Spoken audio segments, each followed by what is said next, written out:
What's going on, ladies and gentlemen? Thank you for tuning in for another episode of Quality Time with Uncle Drew. And we're here. We bring nothing but special guests on here. We There ain't nobody on here that pops on that's not special, that's not close to me, that plays a big part in my life and what I've done and what I've come across. But we got my boy Kelvin Williams checking in from Atlanta, Georgia. Georgia boy, born and raised, a Navy vet. And we met Uh, in acting school, actually. I was actually a year ahead of Kelvin, and we kind of just crossed paths. Not too many of us in acting school, but you know what I mean. We kind of clicked. When I saw him, I would say what's up in the hallway when I would see him around, and we had a couple times during lunch that we stopped and kicked it and talked. And I'm just glad we're connecting again and just sitting down and talking. So, Kelvin, man, I like to start it off. I just like to say what's up and how are you doing, bro? hey man, I can't call it. I might spoil it, brother. But no, man, I'm doing good, man. I'm doing good, man. How about you, brother? Man, like you say, I can't complain. It is made it through another week, about to get to another weekend. I woke up alive, woke up breathing, was able to wake up today. So, bro, I got no complaints, brother. Won't he do it though? Won't he do Won't won't he do it? And so as we break into it, man. So like I said, we met in acting school, but of course you got a whole life before that. Um, like what was it like growing up in Atlanta? So I spent time in Atlanta. I played for the Falcons. So, yes, I sir. grew. No. I was up in Flowery Branch, so we was outside of Atlanta because our training facility was up there.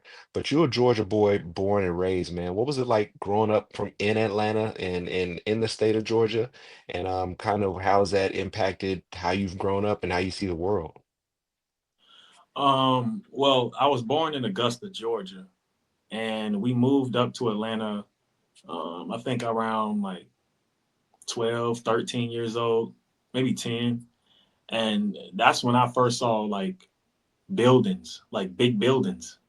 Because I'm a country boy, so that's my first time seeing big buildings, and I don't know, the pace was faster. Everything was faster. People was doing stuff, and I noticed like the fashion. So I was like, that's something I want to get into. And I just had that feeling of, I had that feeling of like, I'm gonna be something one day in this city right here. I don't know what it is, but I'm gonna figure it out. And when I went to school, it was, hey man, growing up, hey, you got to be tough. You got to have tough skin. Um, they will get your ass in school, man. They will. They will joan you. They will clown you. If you ain't got on the right shoes, they'll get you. If you don't have on the nicest clothes, they will get you. So I just learned that you know our people just want the best for ourselves, and we're very prideful. So we're finding any reason to make sure that you look your best at all times. And I think that's what Atlanta taught me to just look your best, stand on business at all times. That's just what I learned growing up in College Park on Flat Shows Road.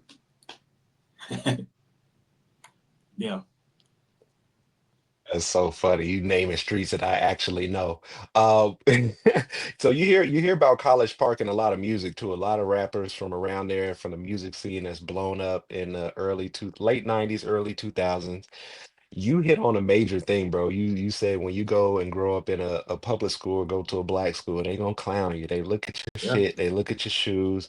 You can't have no off-brand stuff. You can't Nah. be wearing the same stuff back to back days. Like it's tough growing up and being a kid and just you know what I mean? Like, because it's a little bit of that's like you want to belong, but you're stuck to the economic ramifications of what your family's like. And we all Right. know what it's like I didn't wear Jordans growing up. And one of the first things I did when I got to the NFL is I was like, man, let me get the Jordans that my parents wouldn't get me. Let me ball out and get the exclusive type things. You talk about growing up in Atlanta, you talk about being fresh to death and learning a little bit about what you wear, what you put on, standing on business, all things like that. Um, Being a black man from Atlanta and coming out to California like you did. Well, let me rewind, let me back up. Being a black man, you go to the Navy. What made you, was it a conscious choice and decision for you to go to the Navy, or was it one of those things where that was the only direction for you at the time?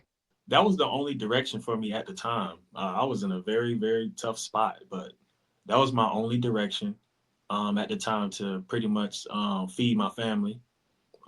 So I had to really think about it because I was really dreading it. I did not want to do the military. I didn't want to do that. I was already chasing my dreams as being an actor, but I realized that I ain't got no money or I don't have support or a support system that's going to fund me, and help me while, I chase those dreams.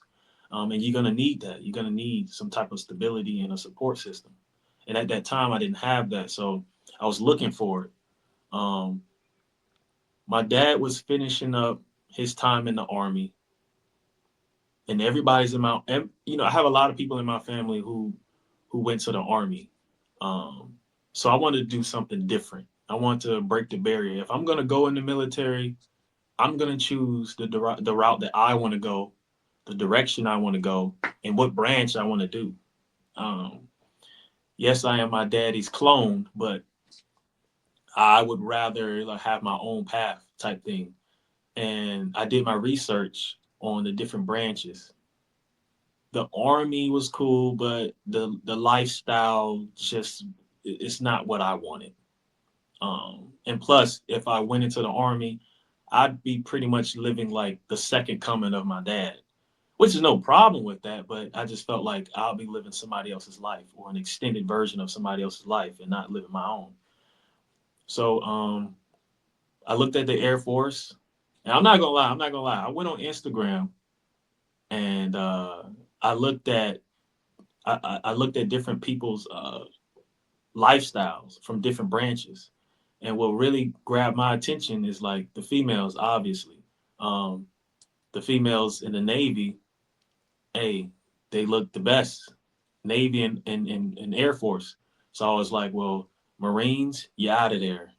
I'm not that. I'm not that. I'm not that. I'm not that. I'm not that type of guy. So Marines, you out of there. Army, that's cool, but I feel like I'll be grounded and comfortable because there's a lot of of our people in the army, and I felt like if I ever want to grow and find out who I am and be a little bit different from my family, I have to get uncomfortable. So I wanted to go somewhere that was going to make me uncomfortable. I like planes, but the Air Force look a little soft, man. It looks a little soft, so I said I don't know. So Navy, I was like, okay, the Navy looks cool. They got like 7, 8 uniforms. They had that shit on. So I was like, yeah, okay, they got that shit on. And then I'm scared of water. So I want to face that fear. So I chose Navy. I said, yep, that's where I'm gonna go. So my sister was in the Air Force, so when she watches it, she probably gonna want to shoot a fair one with you for those words that you trying to say about the Air Force. Um, but I'm laughing at you because you over here doing research and looking at where the finest and prettiest Hey women are man, I'm before. keeping it real, man. I'm keeping it real. I'm keeping it real. I'm keeping it real, man. Like So you gotta find some type of motivation or something to give you morale. mhm, In the military is it's a lot of stress, man. So you might as well go somewhere that's gonna help you get through that. gotcha. So you make this decision for the Navy, and I like you just said everybody, a lot of people in your family went to the Army, and you looked at it as far as you wanted to do something different. So not as far as you disobeying, but you wanted to do something different. How does that affect your relationship now with your father, knowing you guys both served the country? And let me rewind and say thank you for your service, for your dad's service, for people in your family that have given service to the United States to go protect us so we can do the things that we do over here. Thank But what is that necessarily, when your dad found out you were going to go to the Navy and not the Army, what was that conversation and what was that reaction like? you. My dad hit me up and he was like, "Hey son, have you went to the office yet to pretty much or went to a recruiter?" have you talked to a recruiter yet? And I was like, yeah, I did. He was like, which one? I was like, the Navy.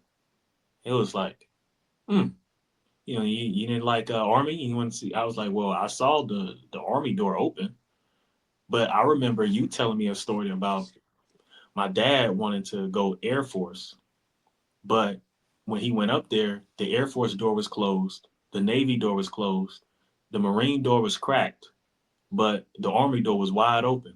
So he just went into the one that was wide open because at that time, he told me that his mom had kicked him out at 18. You can't come back home. When you graduate, you got to get a job, got to figure out something. And that's just the type of generation that he was living in, the type of times he was living in. So he didn't really have the opportunity to pick. So I was like, well, to learn from his situation, let me actually pick what I want. Mm. And I went up there. The Navy door was closed, but I knocked on it. I knocked. I said, hey, somebody out here, come talk to me. That's love. So instead of you seeing a door closed as an opportunity that's not there, you said, "Well, let me knock on this door and see if anybody opens it to, and then I can either if they don't answer, I can go somewhere else, or if they do answer, then I'm gonna walk in and I'm gonna accept that call to do what I do." When we talk about the armed forces, man, I do a lot of research and just knowing what we've been through as Black people in this country, and I know there was a certain point in time when we thought joining the armed forces and going and fighting for our country would get us better respect here in the States. And a lot of people went and fought for this country for world wars or just protected it and came back and were treated the same way, or if not worse, than when they left. And they're like, yo, I've fought for this country. I've worn this uniform. I've done these things so you guys can be free over here and live and be safe. And as Black people, you guys still treat us like shit. Um, how was your time in the Navy? How would you describe your time in the Navy? So on my way to the recruiting office, no, when I got to the recruiting office, um, the guy was like, "Okay, you gotta take the test, take the little ASVAB." So I took the little ASVAB test, and I failed it miserably. But I've been out of school for a minute, so that was my excuse. But my stepmom and my dad got me some cards so I could study. So I studied. I studied for a whole month, and then when I went back to take the test again, I got a way better score. And then the dude says to me, he was like, "You want to do uh I think it's called ordnanceman. It's pretty much like a bomber, like you decode bombs and shit." And I was like, "Yo, that sounds tough." But nah, I'm not that type of guy, man. That's not me. So I said, "What else you got?" He was like, "Well, I mean, we really don't have much. You could be a CS, which is a culinary specialist, a culinary specialist." And I was like, "Nah." And he was like, "Okay, how fast do you want to leave?" I said, "As soon as possible." So it was like we have this thing called undesignated, where you pretty much are on borrowed time in the Navy, where you go in, you work for the military, but you don't have a place. You just work. So who do you really work for? You work for like the bosun mates, the BMs. And I was like, you know what? I'll choose that. And he was like, but you do understand that in the military, everybody's going to look down at you for being undesignated because you don't really have a place. And then you're Mm, just wasting your time. And I said, well, I look at it like I get to go in the military to pretty much choose where I want to be. So I look at it like, well, if I chose undesignated, I get to pick where I want to be. The power is in my hands to go where I want to go.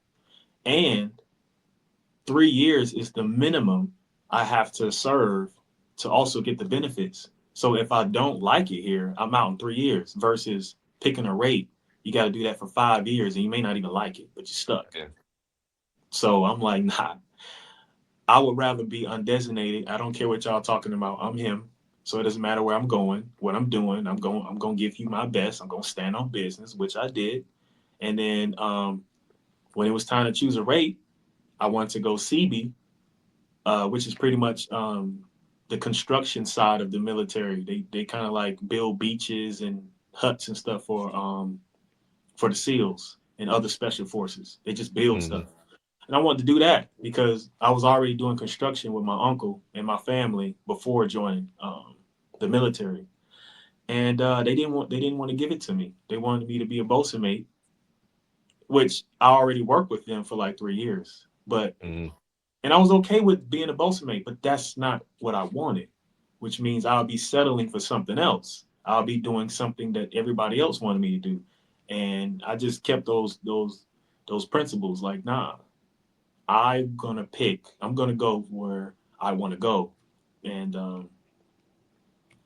yeah, I mean, I work with the bosun mates, and they start calling me BM because I just fit right in. Like I guess really it wouldn't matter what rate that I was doing. I would have fit in, man, because I understand like, hey, just be a good person, do your fucking work. Make sure you're well dressed. You sandwich, yes sir, no sir, yes ma'am, no ma'am, yes chief, maybe chief. Yes, whatever, and just show the respect, and you're gonna be all right. Make sure your boots polished. You're gonna be all right, man. And you're not a dumb sailor. You're a smart sailor. I did that, and I had no problems. So that's crazy. You said they started treating you or calling you, referring to you as a BM, even though you weren't a BM, but it was how you carried yourself. Yeah. I think that's one of the most interesting things because that's what I tell a lot of young men that I mentor. I'm like, yo, don't dress for where you are now, dress for where you want to be. Don't walk around, how you are right now. Walk around how you want to be. But you said the most important thing. I got a sweatshirt that says be a good person. And in order for you to be in the Navy and to operate like you do, a lot of people get into the military because they don't have discipline, because they don't have drive, because they don't have any direction. And just hearing you talk about how you were working in construction with your family before going to the Navy, it seems like you already had those things. Am I correct? Uh, not really. I didn't have much discipline. Okay. I mean, I had discipline on like if I want something, I'm gonna figure out how to get it. But I never really had discipline on like, hey, wake up on time, be here on time, do this on time, or even if you don't like it, who cares?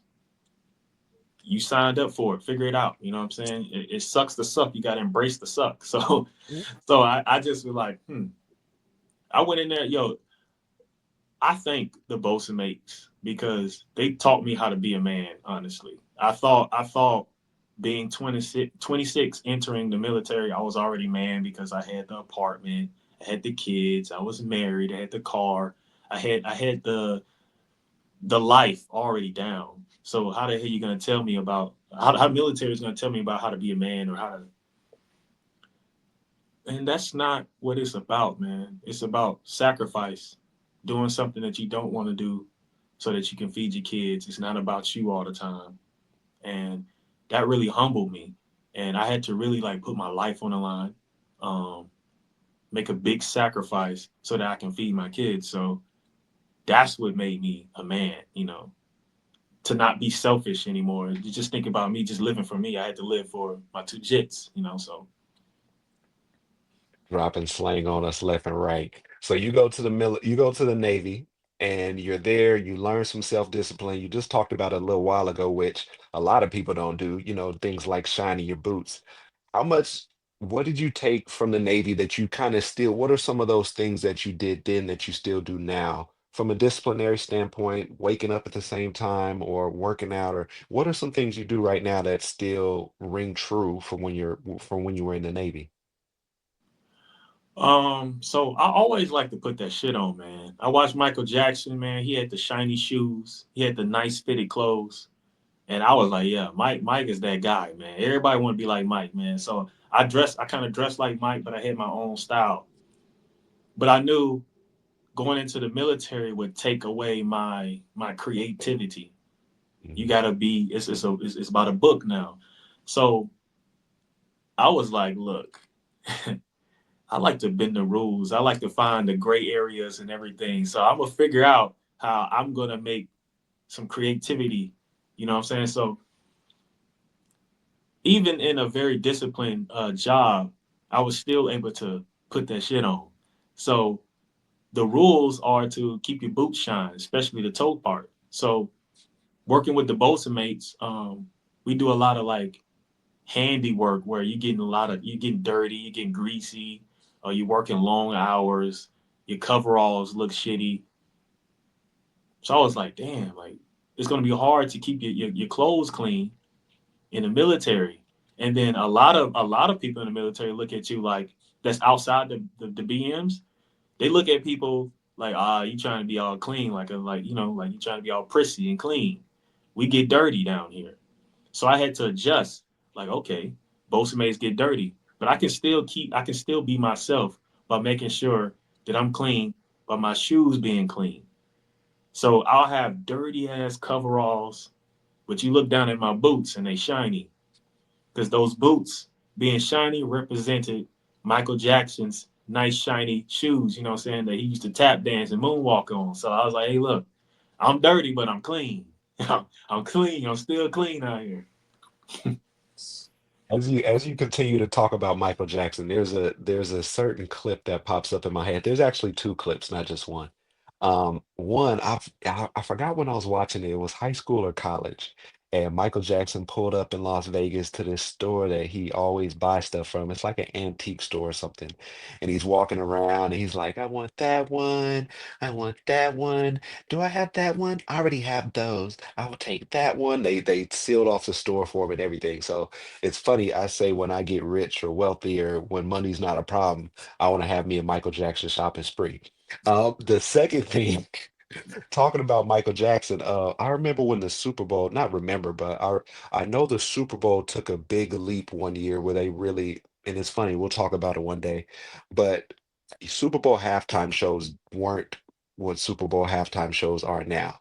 And there was one time in the 90s, it was late 80s or early 90s, Michael Jackson performed at halftime. Yep. And he popped up on the stage, and I remember they talk about this on some documentary.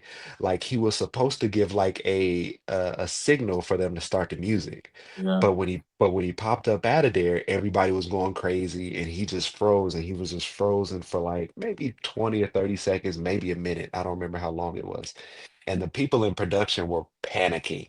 They were panicking because they're like, yo, does he know to give us a signal? Like he's just sitting there, he just, but that talks about Mike as a performer, that like he knew what he was doing. He knows how to draw a crowd, he knows how to perform. He like the thing we talk about great actors, they know the right things to do because they're entertainers, they're performers, they know what they're doing. So that was just a quick tidbit. Um, and so now, so you go to the Navy, how much time do you spend in the Navy? And then what is that transition like after getting out of the Navy and figuring out what those next steps are for you in your career? I spent 3 years in the Navy. I signed a deal, 3 years active, 5 years inactive. So around next year, I'll actually be pretty clean. The contract will end. But inactive pretty much means I don't have to pretty much do any military stuff. But like, if there's a World War III or something, dramatic like that, I'm the first to be called back. And times right now is really scary. But I also found a way to manipulate that. So with disability, what I'm saying, there's some gray areas, man. So I mean, I ain't gonna give all the spiel because I don't I know was who's gonna gonna be say, I watching. was gonna say, don't be doing that on here. I don't know who's watching this, but hey, man, I spent 3 years in there, and once I got out the military, I was still trying to figure my life out. Um, and it was rough. It was scary actually. It was very scary. Like this gave me stability. This gave me a place. That's why I found like fellowship and like brothers and good relationships with people. And now I'm about to leave that to go back on the track that I set for myself, which was acting. But I knew that I did the work. I did the research where once I get out, I get my disability and I get benefits to go to school. So I know that the military is going to pay for my school. So I'm not worried about school. Now I needed a little bit of money in my pocket. So disability was going to do that for me. And Yeah, I had to wait maybe like 2 3 months. So it was tough during those times, and then my school was starting in like August. So I had to get a job at Amazon as a driver in San Diego, California, which was pretty cool. I got to like really see the city, but that job ain't for me, man. Ain't for me. Yeah, they gonna work you, man. Them packages, that's crazy. It's like people are shopping every day. They're shopping every day. I'm like, in this economy, how you have money for this? It's like people is shopping every day, man. And I'm like, yo, I can't do this. But it was pretty tough, man. And I had an eye-opening experience where, I was homeless for like 2 weeks, living in my car. Um, not knowing what to do next, still like waiting till school start. And then I met a few people. I met what's his name? I can't think of his name right now. Men, men. Okay. He used to work at the school. Yeah. He reached out, man, and he made sure that I was good. He gave me connections, and those connections helped me get to a good spot. So I appreciate those people like Empress Henry. Um, yeah, she helped me out. Uh, I can't think of her name right now, but it was another one who helped me out. But yeah, man, it was a real tough time, man. But then once I got settled in the school, bro, I was happy, but I was still trying to unravel my life from the military, going from a military mindset to a civilian mindset Mm, to a more open mindset to be a creative. And mind you, the deployment I went on in 2020, it was a COVID-19 deployment where we were supposed to go on a humanitarian deployment, visiting 14 different countries. COVID hit, the whole world shut down. So not only did the whole world shut down, we're stuck out in the ocean doing circles and shit. So everybody's isolated back at home and across the world, but we're even more isolated from those people isolated. So all we had to depend on was those people on the ship. And so now when I come back to try to open myself up at an acting school, it was kind of challenging. It was kind of challenging. It was kind of hard, man. But it took me damn near like a year. mm. And a lot of people was like, "Yo, why doesn't he talk?" Or "What's wrong with him? Like, is he?" You know what I'm saying? It's like, man, you don't even know, man. But just I'm coming. Just let me figure this out. Let me figure it out. I appreciate you being vulnerable, man, because you like there's so many people that are going through stuff like actively, and for you to be able to just talk about that, living out of your car at a certain point in time while you're waiting to chase your dream and get into school, like a lot of people wouldn't be vulnerable enough to speak about that and put that out there. So I really appreciate you doing that. And when you talk about being an actor, you talk about going that route, there's times you have to go without. You know what I mean? There's times you're like, if I'm trying to make it in this acting thing, if I'm trying to make it in this acting world, I'm not gonna have the flashiest clothes. I'm not gonna have the best car. I'm not gonna have a lot of money in my bank account to eat. Those are like some non-negotiables about that acting life because you're waiting for auditions, you're trying to get your big break, you're waiting for opportunities, you're networking with people. So I appreciate you sharing, man, because that's no small feat. You said a big thing because I struggled in acting school too. So we both go to acting school. You're a year below me, but I went to acting school as part as like when COVID hit. Now our stories connected a little bit. When COVID hit for me, I was working at UCLA and I'm over here trying to figure out life. And during that time, there's a lot of people that had regrets about things that had happened in their life, things that they did or didn't do. You had a lot of people changing careers and what direction they want to go in. You had a lot of people getting laid off. And during this time period, I was like, man, the only regret I have in my life is not finishing. I was majoring in theater arts in college. My dad talked me out of it. I was gonna minor in it. We played the national championship game. I got senioritis. So in the second part of senior year, I'm like, man, I just want to get out of here. And I only had like two electives to do before I could graduate. But the only regret I had through COVID was not following or just seeing what this acting part could bring. And so that was a reason for me going back to school. with me having a sports background, sports you're not really vulnerable in sports. Sports, you play sports because you can put armor on and you can hide stuff. You got stuff going on at home, but you show up at practice and you can be mean and you can, you know what I mean? Like you can push through stuff. You're taught to like push through stuff.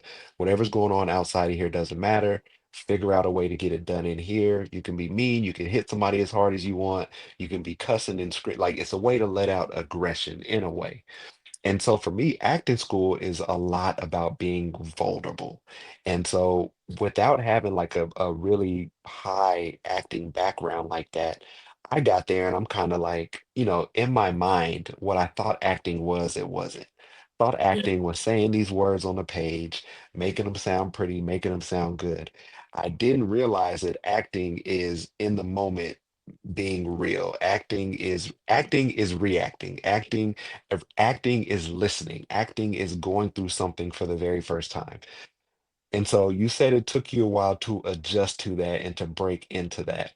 Um, Talk about 2 years at acting school and what that helped Kelvin Williams do. um so I would say acting school helped me find my voice. It helped me find my confidence. It helped me bring out that confidence that I already had. Helped me bring it out. Helped me find my voice.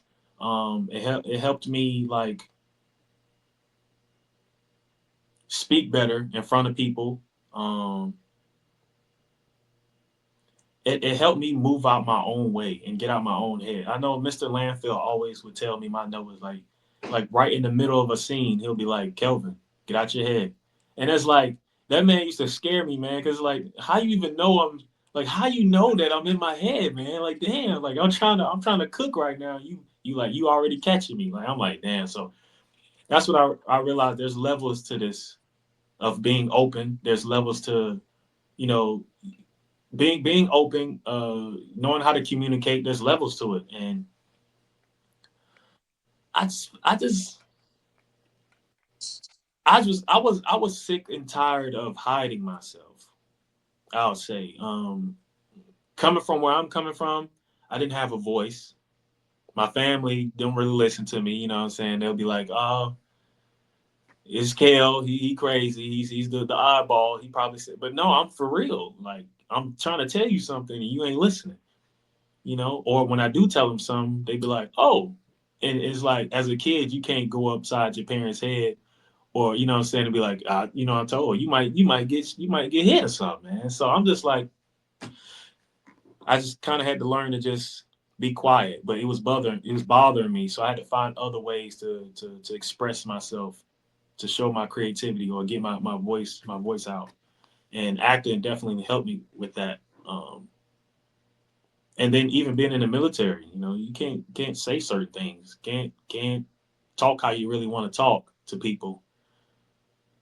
And in the military, there's a lot of it's like shit goes rolls downhill. That's what they say. Shit rolls down here. It started here, and then just everybody want to shit on the person below them. And that's kind of like in the industry as well, like in the entertainment industry. And I see a lot of people just in society, they like to shit on people below them because somebody shit on them. And it's like, but you ain't got to be that way. And once people realize that you don't have to be that way, the world could be a better place. The work environment could be a better place. Art we can get back to actually making good art because everybody's comfortable. People feel good, with the people that they work with. And acting school just opened my eyes up to a lot of things of realizing my own habits. It made me more self-aware. Um, there were things that I didn't even realize that I do.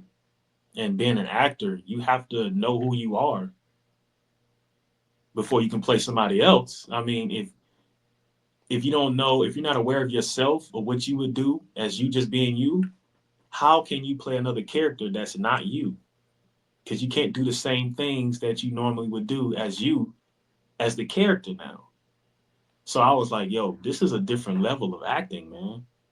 It's like a lot of people can't do that, but there are some actors out here who can actually like literally break themselves down and have that discipline to literally become somebody else that make you believe that that's them. That's why it's important. That's why it's very important, like what roles you say yes to and what roles you do. Because for me, I've always was taught to stand on business. If you're gonna do it, do it. So the roles I pick, I try to give it my best. I put all my heart into it, my creativity into it. But you got to know yourself, and acting taught me that. Taught me to really like pay attention to the stuff that you do, but also pay attention to the other person. Like open up, listen. Like you said, acting is reacting. And if you're in your head, you can't react to what the person is trying to tell you or what they're saying to you because you worried about like how you look, or am I saying something right? Do I look stupid? Does my beard look, you know what I'm saying? You can't be worried about that stuff. You gotta be present with your, you gotta be present. And it also taught me to be present. I was always looking for the next thing, always looking ahead and looking back to see where I came from to make sure I don't make the same mistakes. And then sometimes doing that, you forget to be present. Acting helped me be present. And I give a big shout out to Mr. Landfill. He's a godfather, man. He really opened my mind up to like, I think he unlocked a new me. Mm. He unlocked a new me, just me personally as a person and as an actor. And it's like, yo, I don't know if that man get enough love, but I'm gonna give him some love on this show today. We always gonna give Mr. Landfield love. So speaking about Mr. Landfield, Tim Landfield is a wonderful teacher, a coach. He was an actor in his time, performed, I'm not gonna on Broadway or off Broadway, but did some things in stage. And for those that don't know, there's a big difference from doing stage acting and or being a theater actor and then being a movie star or a movie or show Big actor. difference. You're talking about if you're on Broadway or if you're in theater, you're doing 6 to 8 shows a week, 2 to 3 shows a night from, Thursday to Sunday. You have to make everything new. You are speaking to the people that are in the back of the theater. You're not performing for a camera, and your emotion has to be bigger. And Mr. Landfield, like you said, he was one of my biggest breakthroughs because he's a quiet, small old man, and I mean that in the most respectful way. Yeah, But you feel the wisdom coming off of him. You can yeah, feel it's hard for me to even like. He's the guy that when he walks into a room, you don't necessarily know who he is, but you know he's somebody. And he doesn't walk around like he's somebody. You just feel the respect that oozes out of everybody when he walks into a room or when he walks down the hallway and the love he gets. And it was yeah, actually funny. One day I was talking to him and he was like, "Yeah, when I used to be a bodybuilder." And I was like, "You used to be a bodybuilder?" And he was like, "Yeah, da, da, da. When I met my wife, when I met my wife in Africa." I'm like, "You were just chilling over in like just a very interesting dude." And he was the one that I only had one play with him, and that was when we did our Shakespeare class and I did Othello, and he was excellent yeah. at what he taught me. And so, shout out to Mr. Landfield. Shout out to a bunch of teachers at the American Academy of Dramatic Arts. I got a lot of them that I love that taught me a lot of things that I was very raw in. And so, staying with the topic of acting, you said it was hard. You said, you found your confidence, you found your footing. When exactly did that breakthrough come for you? Like, was it a specific role? Was it a specific teacher? Well, you talked about Mr. Landfill, but was it a specific play? What helped give you that breakthrough? Like, when did that moment come for you? So I was in Mr. Landfield's class and Mr. Tim Landfield, and we were doing a play. I can't remember the play. I'm sorry about that. I can't remember the play, but it was during the European Classics. We're doing European Classic, and I was like, ah, fuck, man, Europeans, like, fuck. Like I'm from Georgia, man. Like how I'm gonna do this? You know what I'm saying? I gotta figure out. I gotta like change my whole physicality and everything, how I approach it. And I was doing a role, Niles Krogstead.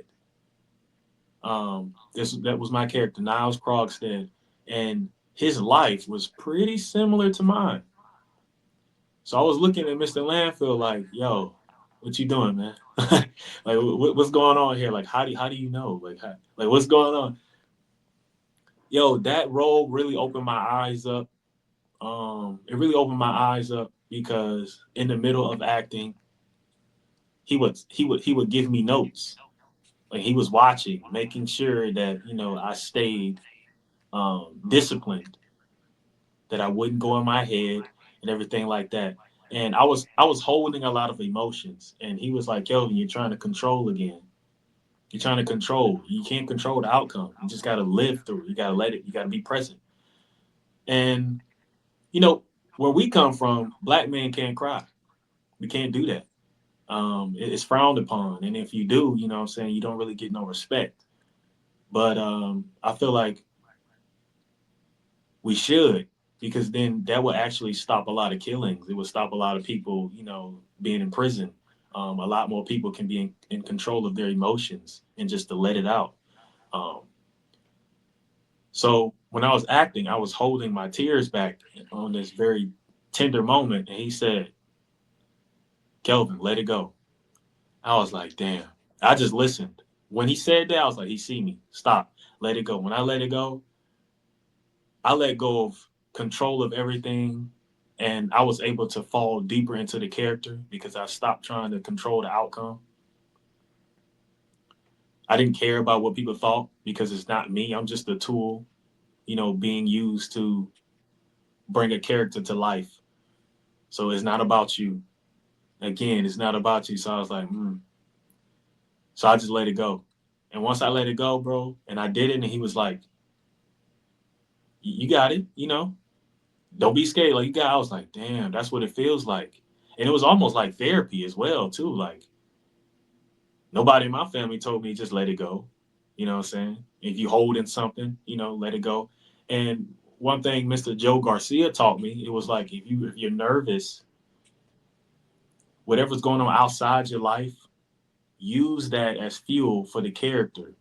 So I remember him telling me that. So I was like, okay, use this. And I was going through some shit at the time. So I was like, I'm gonna use this to express myself. Mr. Tim Landfill was like, show more of you, be more of you. And that's what I did, man. It's very scary to be vulnerable like that and open up because you don't know how people are gonna take it. Hmm. People are gonna judge you, and me opening up just in front of my family, they judge me. So it's like I know these random people, the people I don't know, is gonna judge me. But as an actor, people gonna judge you, and you got to be okay with what the work that you did, and be confident in yourself and put it out there because you can spend all night, you can spend a year on a project, but that doesn't mean people are gonna love it, and you gotta be okay with that. You gotta be okay with it. You just gotta eat it up, man. You put it out there, and somebody's gonna be inspired by it, and others are not. But that's okay. You gotta be okay with that. So it just helped me just lose myself more so and just be the actor, be present. If I'm feeling any emotions, let it go. It's real. It's real stuff. It's authentic stuff. So let it out. Don't try to be like a robot and control it and what I'm saying, predict, the whole scene. You just gotta just let it go, man. You said so much real stuff just now and there, man. Like I wish I could hit on everything because there's stuff you're saying that I've said or had people say to me. And one of the biggest things you said, so acting, acting for me is like sports. For football, we were practice 5 days a week just to play one game, on Saturday or Sunday. Acting, you're over here going over your scene over and over for weeks to perform it one or two times at the end of a 3 or 4 week period. And the biggest thing you said in there, and hold on, wait, while you're doing that, you're doing this in class in front of other people. So it's a teacher or a director, and we had about 10 to 15 classmates. And so you're over here acting and getting into hard scenes or emotional scenes, and you have somebody right there in the front row that might be eating a bag of chips, or Like you have this. somebody right there that's Look, texting, or you look. have somebody that gets up and leaves and goes to the bathroom. Like, even though we are not supposed to, people would do that.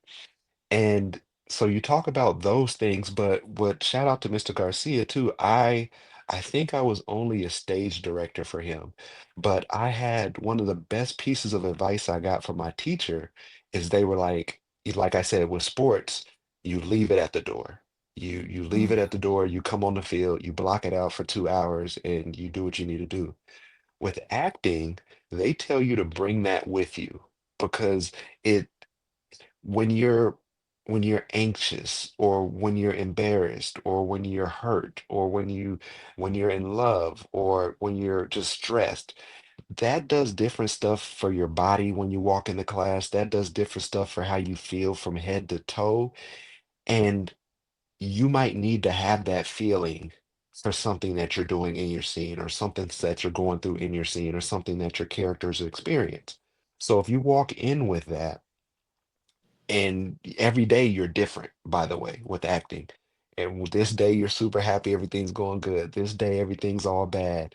This day, I don't really want to be here and I'm tired. I stayed up all night learning these lines.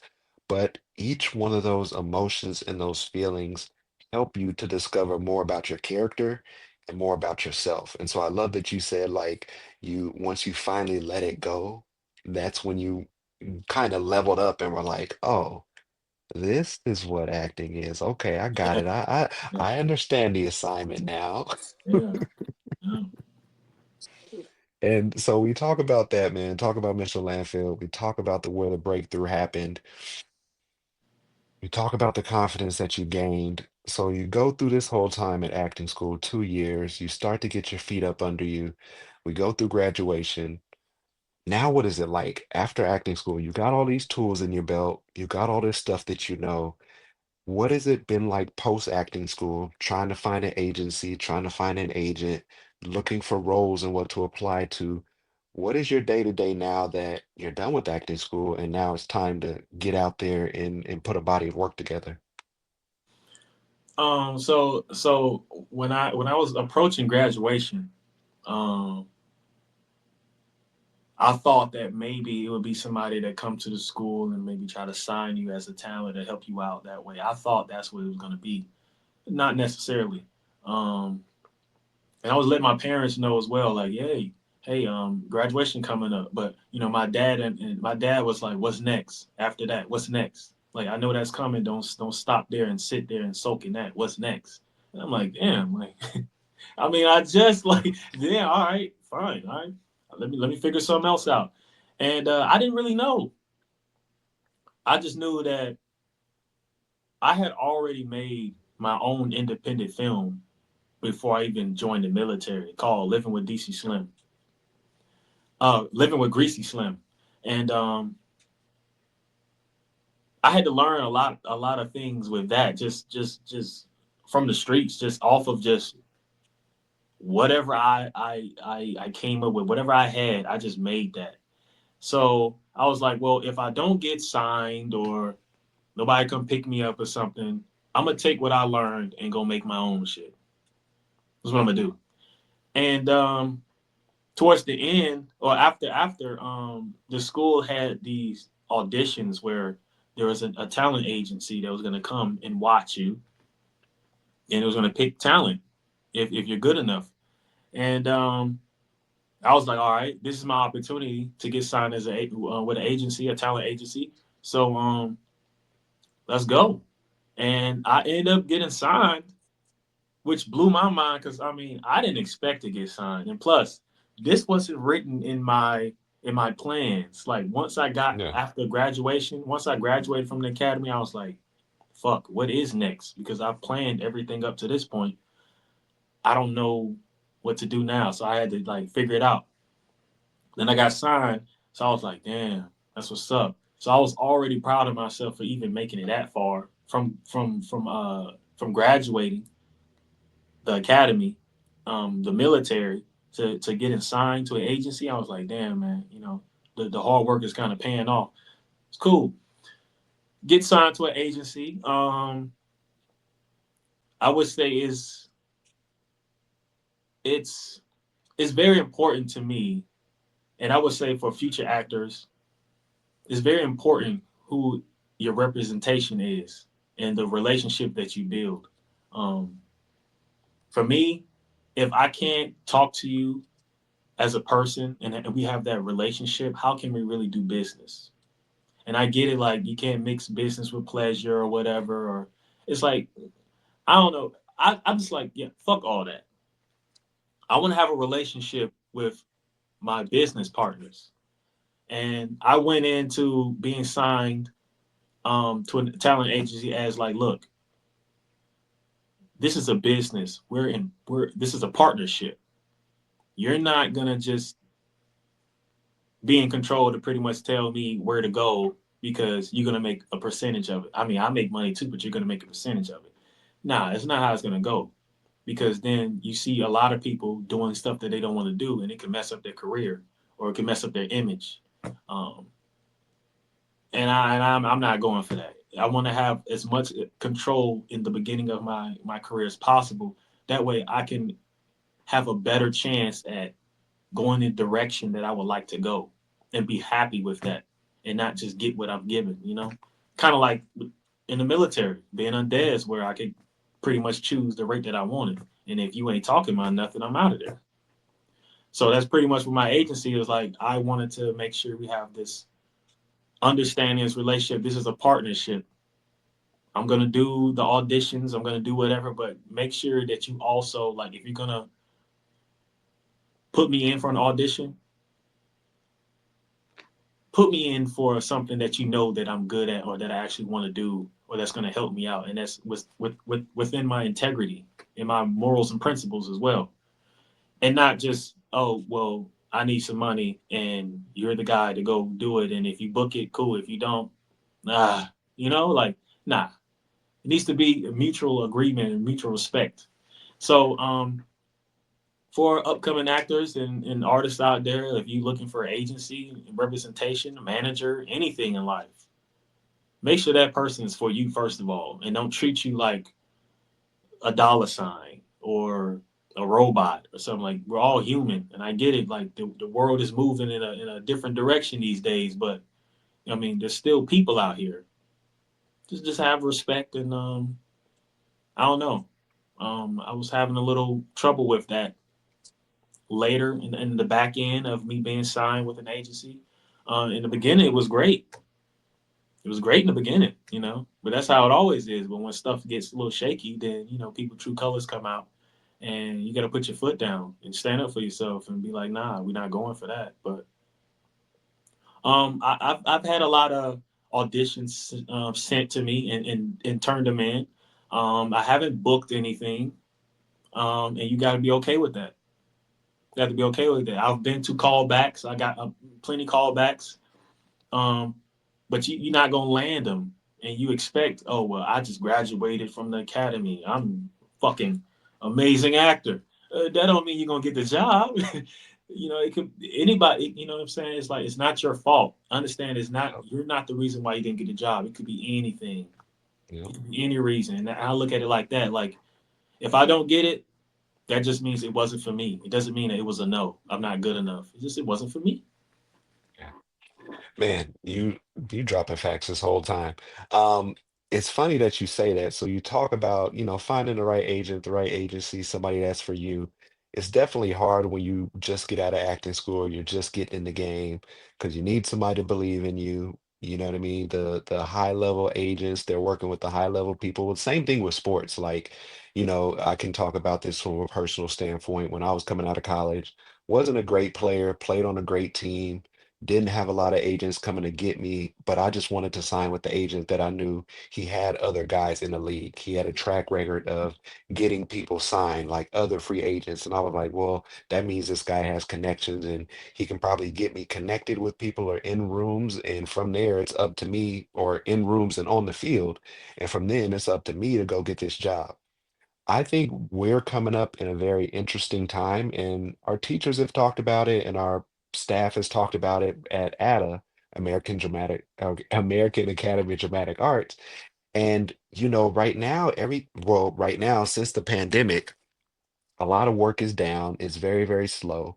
Yes. And at the same time, like where they're getting there used to be a time where you can go into a room, you go to an audition, you're in a room, you're in front of people, and that's different than us sitting here making self-tapes and submitting them, and for them to click through all these self-tapes and submissions. But that's what the game is now, and it's what it's going to be for a while because it's more efficient.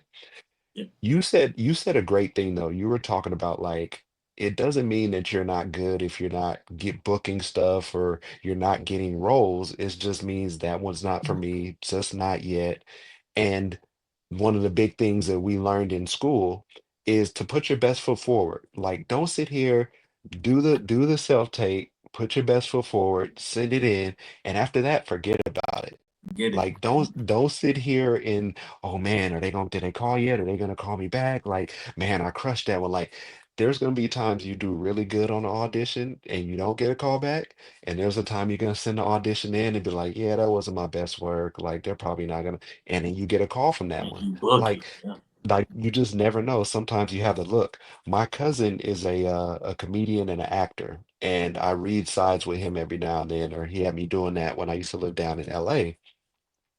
And we read these sides for this one part, and he was going through it, and he did a couple takes, and he was like, he didn't like it. He was just like, he sent it in or whatever. And he said, thanks for doing this for me. Crazy thing was, I was watching the show a couple months ago that we were doing the sides from, and the dude that he would have played, like his dad was light skinned. So, and my cousin, we African, so we dark skinned. And so there was no way he was gonna get this role because the just father son complexion didn't even like, you know what I mean? Like it was gonna be way off. Like, and so it was one of those things I started hearing the lines and I was like, yo, I did this with my cousin. I called him and I told him, but I was just like, bro, you weren't gonna get that one even if you would have showed up and been a young Denzel on that one. Like it Yeah. just wasn't gonna happen based upon casting. So you had to have a certain look.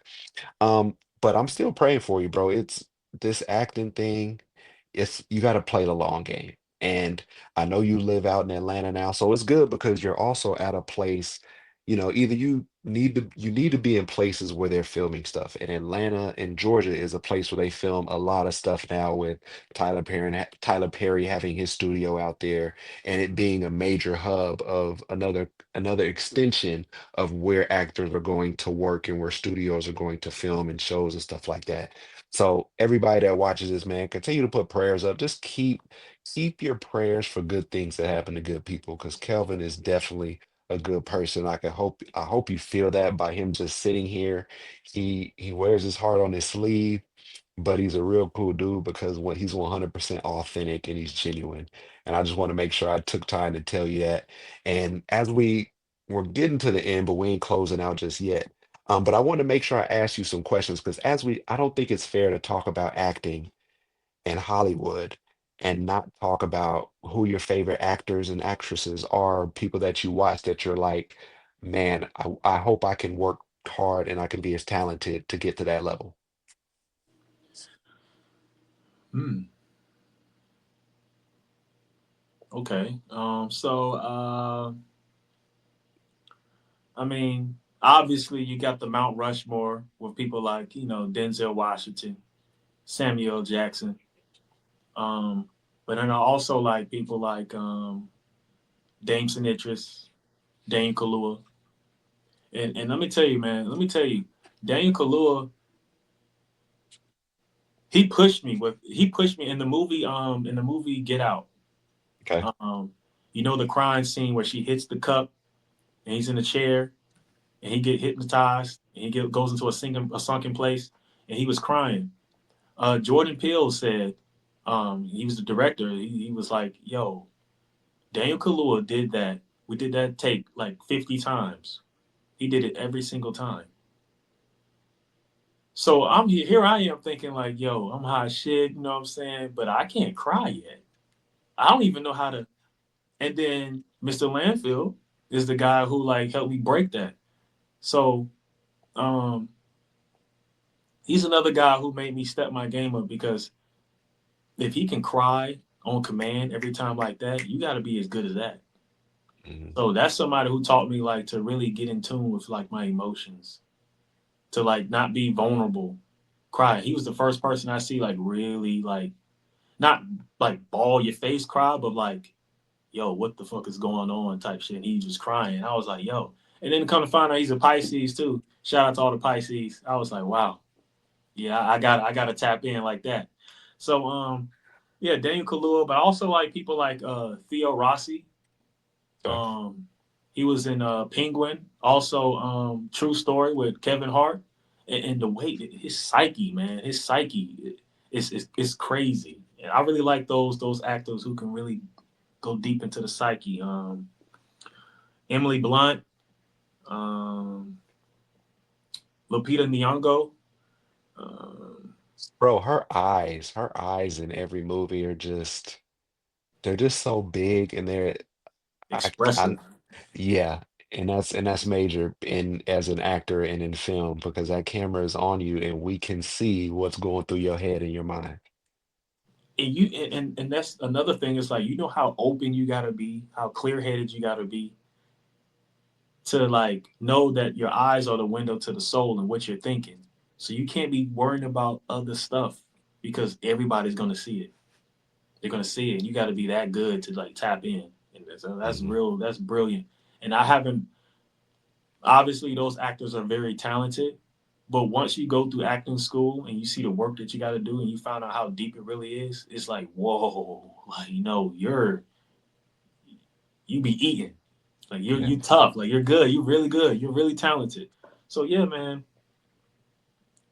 Caleb McCullen, Okay. um, James McAvery. Hey, James McAvery is another one, man. All right, R.I.P. Oh, he died. Wow. Hold on, Avery. Fresh Prince, right? James McAvery. Split. The movie Split. Mick Avery. Mick My bad. Avery. Okay. James McAvery. Yo, He's sick. alive. He's alive and well. He's alive and well. Sick, man. Those roles when the movie Split, the way he can change like that, you gotta quick. And it's like, wow, it's very talented, man. So those are some of the people that I admire in the industry, as actors and actresses. Okay. When you talk about the crying aspect, like I'm the same way. Like I don't think I've cried in anything yet. I've gotten more emotional watching movies from being in acting school, from being able to really be like to really be really empathetic, I guess you could say. Um, and I think the funny thing is there's a couple clips going around with Sterling K. Williams, Sterling K. Brown. I forget it. He's on Paradise right now, but he was talking to somebody and they were like, "Man, your crying scenes are really great." Da, da, da, da, da. And they were like, "Could you cry for us right now?" Or they said something like that. And he was like, "What do you want me to cry out of my right eye or my left?" Like he could do Man, he could cry out of either eye. And you're like, there are just some talent people that are special. But like you said earlier, like you just said, it's about doing the work. Like we look at acting and we're like, oh, that dude's really good. But like these people are like doing work out. They're doing all this character work leading up to the point. That's why they can show up on set and be able to have a whole character backstory for the person that they're playing for reasons they've went through the script and they write their own notes in there.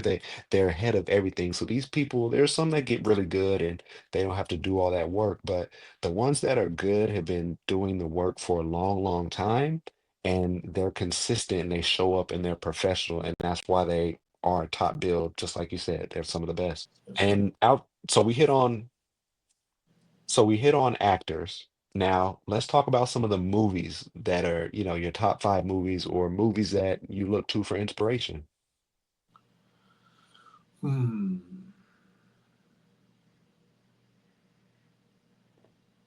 I'll say Split is one of those movies that I look to for inspiration as far as like being able to be a shapeshifter, like go from one character to the next within seconds.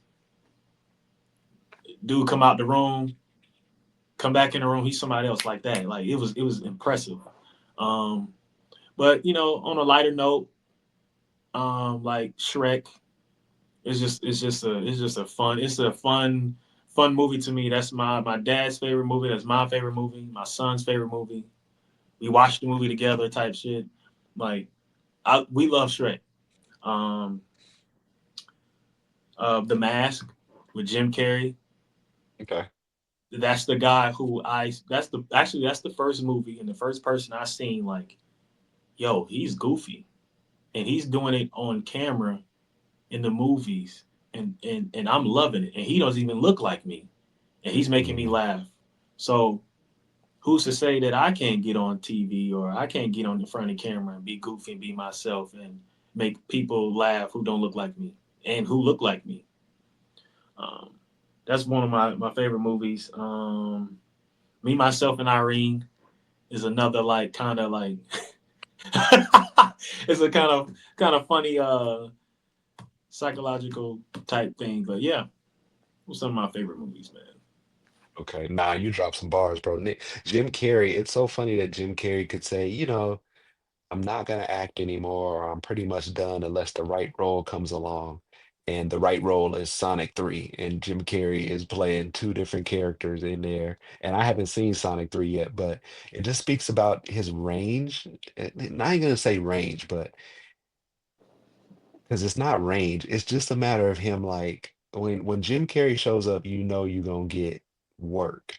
Like like comedy, his comedy chops, and just also like he's gonna bring something that's just totally out of left field that you gotta be like, that's why he's Jim Carrey. And I think one of the best things, I read this book called I think it's called In Living Color, and it talks about not was it Keenan Ivory Wayans, and it talks about them making the show and the casting and the people that they had, and pretty much Jim Carrey was the only white dude on there, Yeah, but he was stealing every scene, like even as a background character with what he was doing, and that just speaks to his acumen. And this is a person whose parents didn't want him to act, or what I mean, he knew pretty early he wanted to act, but from there he goes on a run after In Living Color with stuff like Ace Ventura, The Mask. Like we can go on and on about his work, but it's a person that was like, nah, this person's destined for great things, and knowing that he pulled back on his acting for what he's done for a while, but he's a person that is undeniably a great actor and from what he's done and for the work that he's put together. So that's a nice little. We gonna have to get on here and talk about some movies at one point in time, bro. We got to do that. yeah, yes, sir. I So can't I just can't with even watch movies the same no more now. Yeah, I Can't. agree. Me too. Me too. Me It's too. like I know. It's like I'm watching like how they move, how they do certain stuff, how they prep for it. Did they hit their mark? Hmm. How are they vocal? Like, did they hit the lines the way that you're supposed to deliver it? Like, I'm Yeah. watching stuff. It's crazy, man. Oh, you was very creative on that spot right there. I see. You know what I'm saying? Like, it's interesting. Like, I can't watch movies with like regular people no more, man. It's hard. It's hard. I can't watch Wait, it. wait, wait, wait, wait, wait, wait. What you mean? Ain't everybody regular people? When I say regular people, I mean like they not actors. So they don't know. They don't know what's really going on. They just there to see the story or they enjoy the Mm, story. And I also do too. When I first watch it, I enjoy the story. But the second time I look at it, it's like I'm ready to critique. I'm ready to like, oh, that's cool right there. And while I'm sitting next to somebody, I don't know. I'm ready to tell them all the stuff that I can see. And I feel like sometimes I ruin the experience for them because it's like I see something and it's like I got to talk about it because that was cool. And you don't even know like how hard it was for that actor to do that. And you're just eating it up. You know what I'm saying? I got to let them know like, yo, that was very hard to do. You know what I'm saying? So it's kind of hard. It's kind of hard to like sit to watch movies with like regular people, people who just, want to enjoy the story or who's ready to finish it up to see what happens, to predict it. And I don't know. But yeah. I totally feel that and I understand it. Now, my question to you is, you said the first time I watch it's for enjoyment, the second time I'm studying it. Are you watching every movie twice, or what are we doing there? If the movie is good the first time and it takes me on that journey, like I'll say if the movie is good enough for me to stay in the journey of the movie to where I'm not trying to figure out what happens at the end. I allow the movie to take me on the journey with it. And it's good, I'm impressed. because I lose focus quick. And if you're able to keep me there, I was like, that's cool. I like that. I enjoyed the movie. Now I got to go again to see like what you do. I got to Mm. break it down. I got to dissect everything to be like, okay, okay, okay. Or you did, okay, okay. Write it down, man. Write it down. All right, I feel you on that. I feel you on that. Now we almost, man, just switching gears to this last part because I will be remiss if I got you out of here and didn't speak about this. But being a young black father, having two kids, a boy and a girl, um, man, what is one of your biggest joys of being a father? I know you spoke a little bit before, like how you switched gears when you had kids and got out of the Navy, and it's like, yo, I'm living for some other people now, and I got to do right by them. Man, what's it like being a dad, man? What are some of the Man, biggest and joyous things in this fatherhood journey that you on?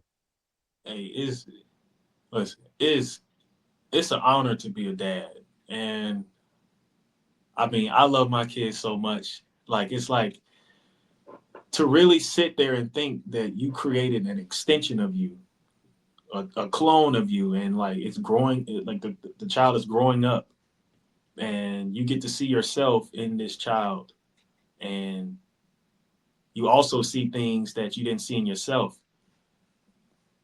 And I'm blessed to have a, a female and a male version of myself. And it's cool. It's cool. It's cool to like really see. I mean, my kids, man, they always make me feel special, man. It's like I Mm, can't do no wrong to them, and I like that.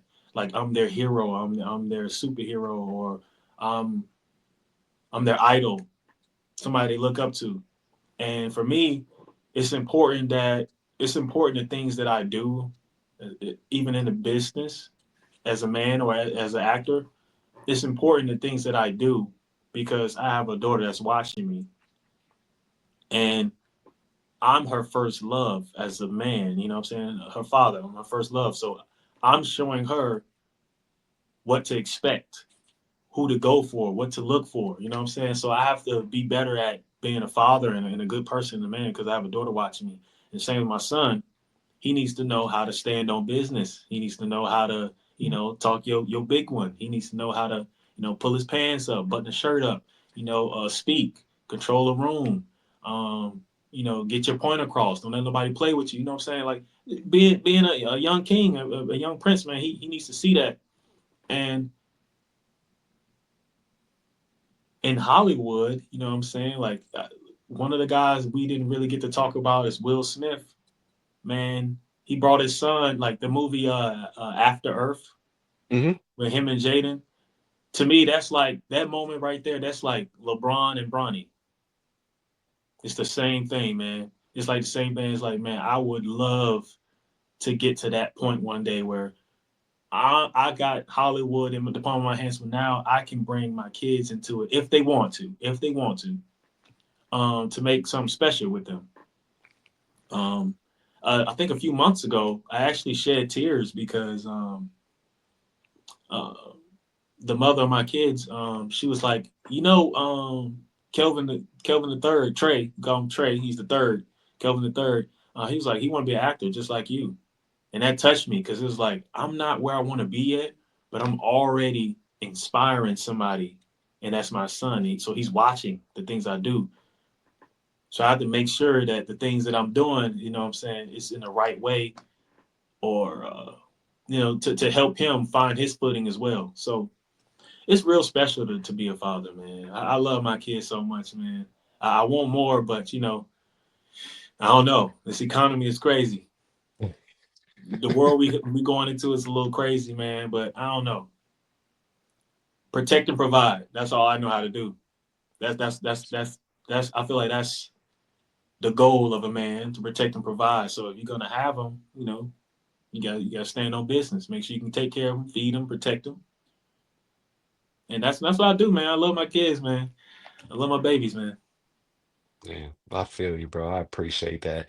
It's so funny we can be here as men and be vulnerable enough to say, yo, it brought tears to my eyes when my son said he wanted to be an actor just like me, that I'm already influencing him. And I think that's Yeah, good, man. Like I don't have any kids right now. I got nieces and nephews, got 11 of them. But I remember what it was like just looking up to a person like my big brother. And my big brother would pop up every now and then, cut my hair, give me a pat on the back, and dip out. But I was just like, man, I don't know where he goes and what he does, but man, I hope I'm as cool as my big brother when I get older. Right. But like you said, you got a mini you that's like, man, I wanna act like my dad does. And you said it, you're like, man, I'm not where I think I should be or where I want to be or where I'm gonna be in a while. And he already wants to be like me, but that means you already setting the pace, man. You're already giving him something to shoot for. Like you said, when you just talked, you said, he gotta pull his pants up, he gotta button his shirt, he gotta walk in the room and speak with confidence. Like those are things that father figures and fathers and people teach these younger people so that when they get in these positions to be able to do something, that they're manicured, that they've been Yeah. molded and shaped in a good way to be able to survive this world. And so, man, brother, once again, I appreciate you, man. As we close out, bro, any last comments you want to say for people that are out there chasing their dream, actors, young black men going out there being entrepreneurs, going after things? Any lasting piece of advice that you have for anybody out there that you would want them to hear? Um. Hey, confidence is key. Confidence is key, man. Like you got to know, you got to be confident in who you are as a person. Don't be watching what everybody else is doing because now you so focused on what everybody else is doing, you can't follow your path, your journey. I think everybody has something special to do here on earth. They have a purpose. This is why you're born. So you need to figure out what that is and then not necessarily have tunnel vision, but focus on your lane. Like focus on what you got going on. If somebody else in another lane, they're ahead of you, cool. If they're behind you, cool. That don't mean you shit on them because they're behind you. If they're in ahead of you, that don't mean you gotta hate on them or watch them. You know what I'm saying? Just follow you because you're gonna get there when it's time for you to get there. If it's for you, it's for you. And I think confidence is something that people in our community needs, and everybody around the world pretty much need. Because you know, if you weren't about if you weren't about somebody else, you're probably not confident in yourself to know that Mm, it doesn't matter. I'm going to do what I got to do. It may not be tomorrow. It may not be in the next 30 minutes. It may not even be in 10 years. But as long as I stay on my path, and it's going to get there when I get there. Everybody has different timing. Everybody has a different timing. So that's what I would say to the young actors, young black men out there, or men, period, women too. Be confident. Just be confident. If you're wrong, say it with confidence. If you're right, say it with confidence. It doesn't matter. Be confident about it. Um, and self care. Love yourself. You have to really take care of yourself. You can't. It's hard. It's hard to chase your dreams. It's hard to even go in this world, go day to day in this world without loving yourself first. And if you don't know how to love yourself, how are you gonna be able to love somebody else? mm, Which is why I had two jits, man. They showed me, hey man, hey, hello, you gotta take care of me. You gotta love me too. And it's like, okay, I got you, I got you. But yeah, I have this book here, um, From Broken to Better: A Journey from an Embattered Boyhood to Empowered Manhood by Dr. Ray A. L. Coleman Jr. I'm reading this book, man. It pretty much helped me out, bro. Pretty much helped me out. I recommend all the young black brothers out there and men period to read that. It opens your eyes up about from transitioning from a boy to a man, and I don't think we get enough of that attention out there where other men leading other men in the right mm, direction, and not to say hey tell them what to do, but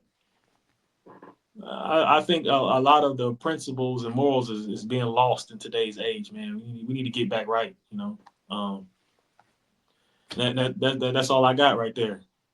We gotta make sure I gotta make sure my son is on the right path because we're not gonna always be here. mm, So whatever I'm here experiencing, I want to make sure my son experiencing, my daughter experiencing, and it's real and authentic. I'm not gonna sugarcoat anything because the world's not gonna sugarcoat nothing. Nobody care about you out here. You gotta be able to handle your own. So I want to prepare them for the world because I'm not gonna always be here. Just like my parents, they're not gonna always be here. So I got be confident. That's Mm, why I want to say to everybody out there, just be confident, man. yeah. Be confident in what you do, be confident in this world. And confidence, with confidence is preparation. Make sure you're prepared. When you walk into rooms, when you're speaking to people, be knowledgeable about what you're doing. But outside of that, man, being confident can help with a lot of insecurities that you have. Yes. And the most confident people aren't insecure. They've handled that part. They know that I'm not the smartest, I'm not the best. I can always learn something from other people. Just be open to that. Be confident in what you do. Be confident in how you move in this world, and treat Oh, other but people well. not to cut you off, but I want to like say no, I think even the most confident people are a little bit insecure though. I think Mhm. everybody has insecurities, but you can't let that eat you up. You got to be more confident than you are insecure, and I think that's the key, man. Like, because everybody got Yeah, something they're not proud of, or they that they bothered by. But if you confident, it doesn't matter. It doesn't matter. You can think about it all you want, but as long as you're confident, you can overcome that. So 100%. Nah, you good interrupting me, bro. Sure, you're good, bro. We talking business, Mr. Stand on Business, Mr. Put That Shit On. Once yes, again, that's Kelvin Williams Jr. I'm gonna man. put that junior on your name. And at the end of the day, like I told you, bro, let's create some stuff. This won't be the last time that we connect on some, even if we're just sitting down talking about some movies or acting.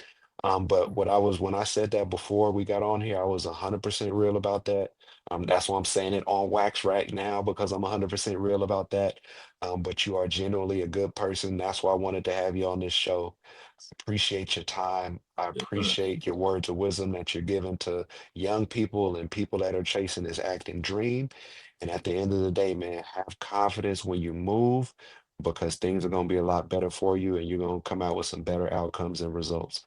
Yes, Once sir. again, that's Kelvin Williams Jr. popping in here. You're going to see him on screen at some point in time.